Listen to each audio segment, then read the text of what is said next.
already applied pretty much all of my foundation trying to decide how I was gonna word the thoughts that have been going through my mind the past, actually like all the time. I mean, this is just something that I think about all the time. So basically, I avoided social media and YouTube pretty much the entire week last week. I only posted one video and I posted maybe a couple times on Instagram. So basically, I have this thought that runs through my head all the time, and it's that I feel very fortunate and very lucky to be able to make a living how I make a living, which is obviously through YouTube and through social media. And there's so many times when I feel so fortunate because there's no other job that I could think of unless I was like a legit celebrity to where I would be able to connect with brands and people across the world and just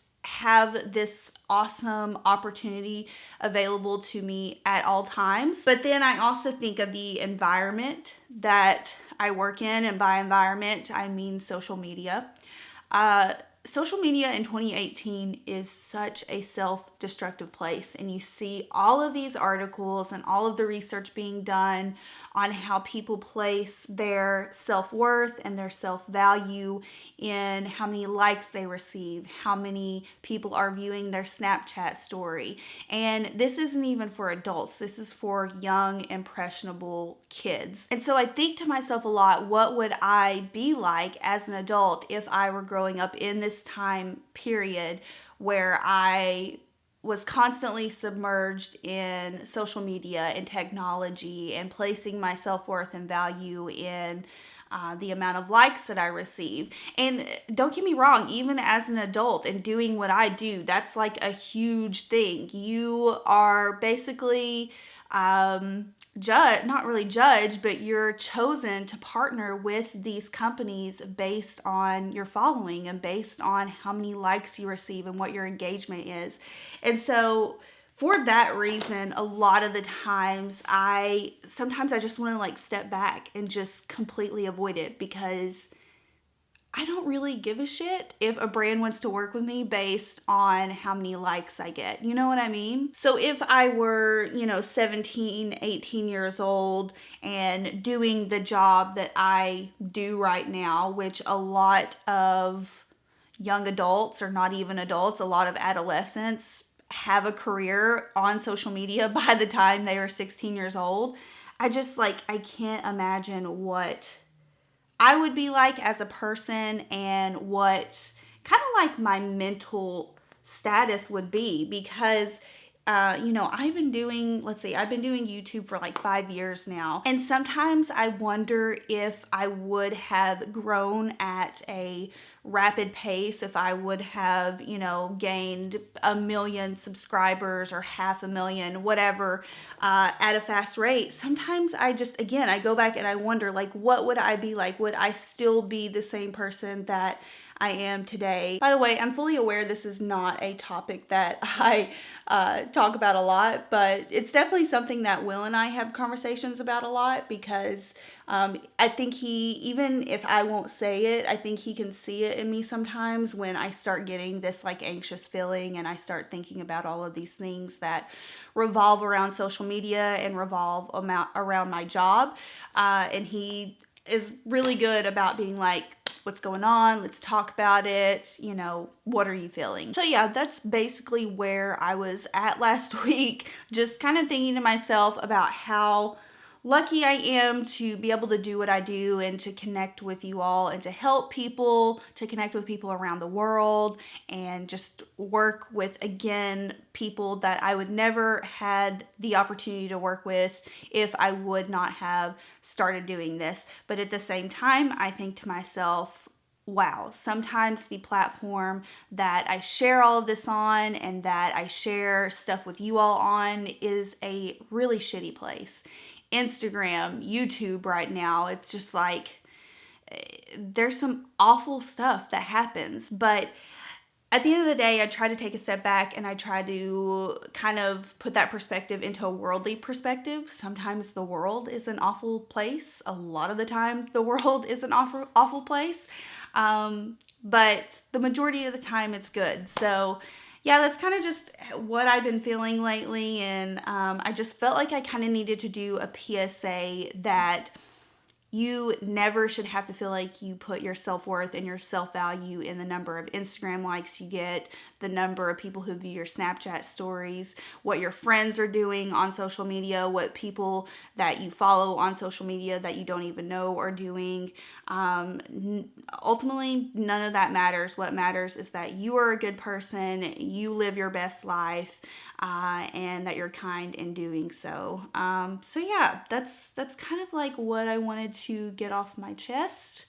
And I don't know. I just felt like I had to say it. You guys are probably like, okay, Dr. Phil, enough. Let's just get to the makeup. No, but for real, if any of you all, I know my age demographic, and my second largest age demographic is actually like 32 to 45. So I know a lot of you all out there have kids, and I'm just curious, like, do your kids ever come home and just talk about like things that they've seen on Instagram that their other friends are doing, or that people that they follow are doing? And have you had to have these real life conversations with your kids? I would more than likely be coming home to my mom every single day and being like, well, so and so did this weekend, or so and so did that, or so and so got this.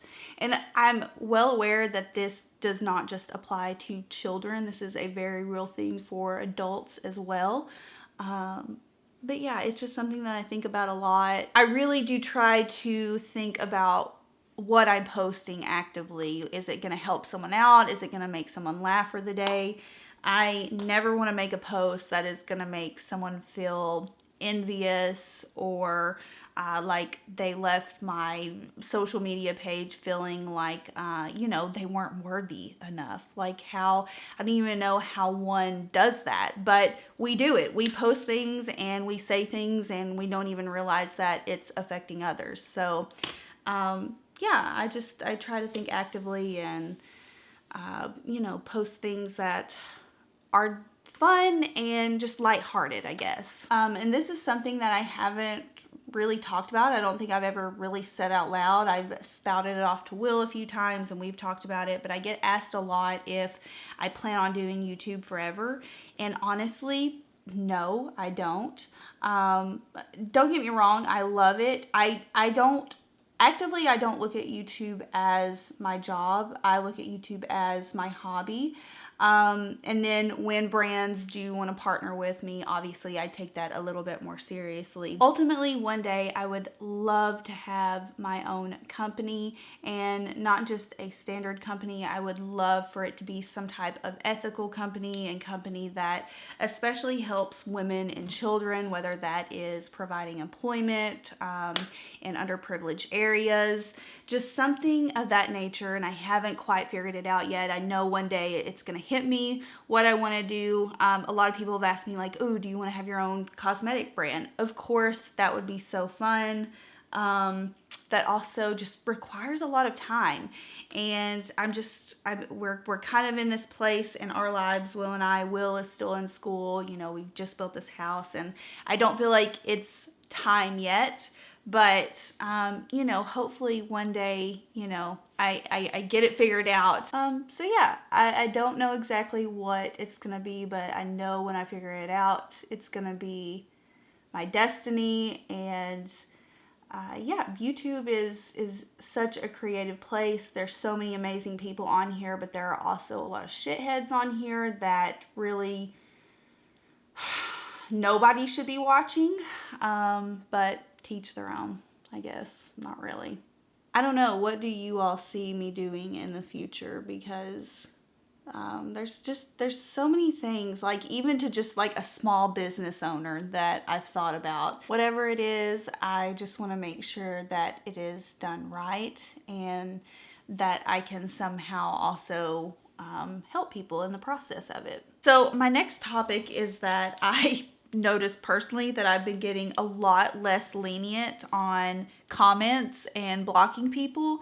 Used to, it would take a lot for me to delete a comment or even block someone. And honestly, my eyes may look like a hot mess after this. I have an idea in mind, but I don't know. I'm talking too much, so I may not be able to accomplish it.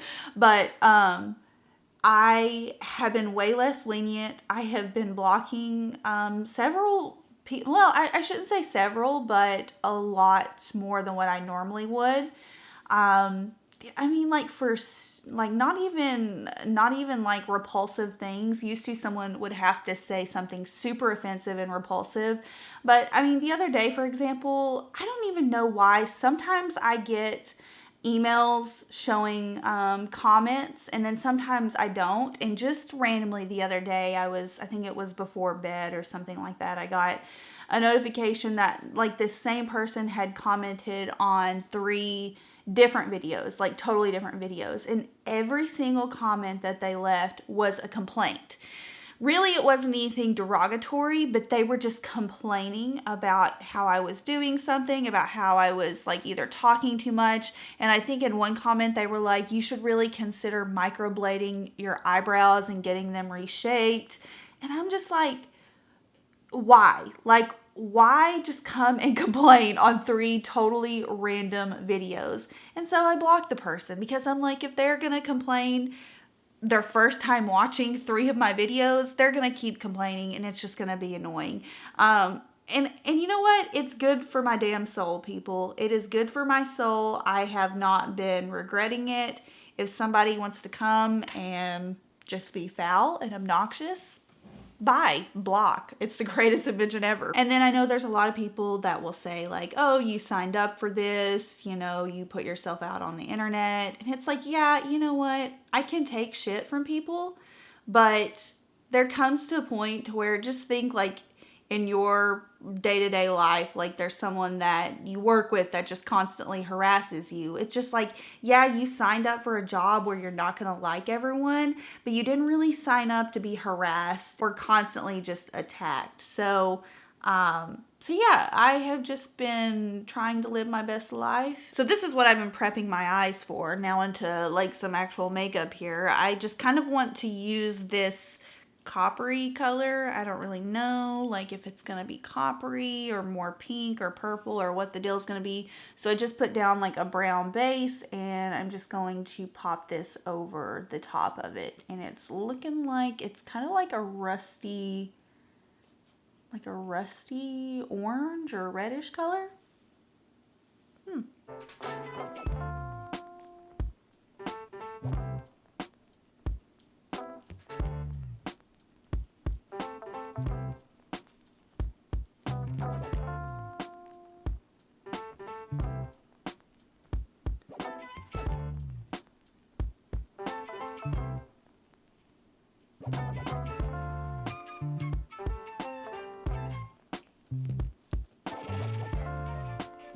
Okay, so finally, now that we're at the end of this long awaited video, I've lined my lips a little bit with Charlotte Tilbury's Iconic Nude, and then Max sent over these new Powder Kiss lipsticks, and they are super powdery flat matte lipsticks. So I got this color called Mull It Over, I think, Mull It Over, and yeah, we'll see how it looks.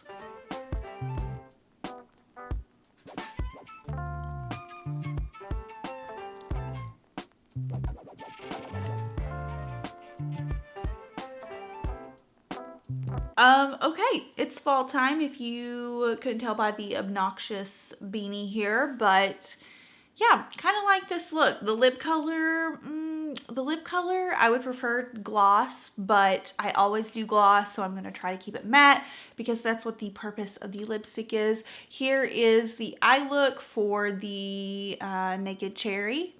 Very rusty and smoky. So yeah, I hope you guys enjoyed this.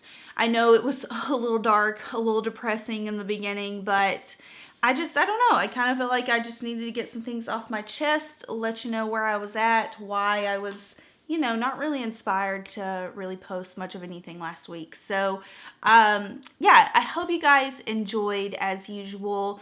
Let me know what you guys want to see in upcoming videos, because I'm still kind of at that dead end where I want to post things that are helpful and inspiring, and not just, you know, not just things just to throw out just to have something up. You know what I mean? So, yeah, let me know. I hope you enjoyed otherwise, and I will see y'all in my next video. Bye.